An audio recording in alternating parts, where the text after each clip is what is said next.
Hi, my name is Marie and I'm a scroll and digitization conservator at the British Library in London. I'm going to show you some unfolding and flattening techniques that you can use when conserving your collection items. It is a good idea to survey your collections for creases, folds, warping and distortion in advance of digitization, as some techniques can take days or weeks. By flattening or unfolding using weights for a prolonged period, these distortions can be reduced significantly. This will make your collections less vulnerable, easier to handle, and easier to read or examine. In order to flatten and unfold your collections, you will need spatulas and tweezers, bond folders, weights, sturdy flat boards, labels, interleaving materials, and blotters. You will need labels to place on flattening boards so that it is easy to identify which objects are currently pressed underneath. It is wise to date the labels.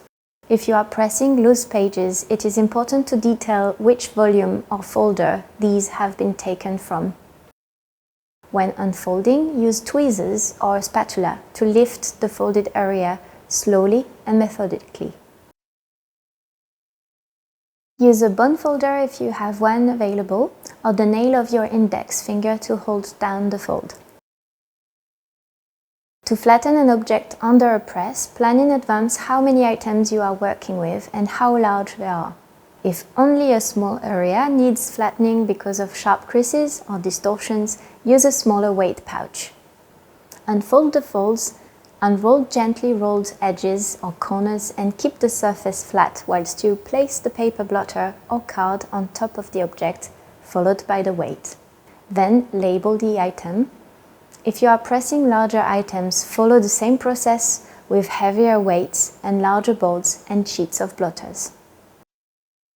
Depending on the weather conditions and the severity of the damage, flattening can take a few days to several weeks, so be sure to leave time for this important step. This tutorial is part of our online video series covering digitization, digital preservation and conservation for the Endangered Archives program. Please feel free to explore these resources at eap.bl.uk/training videos.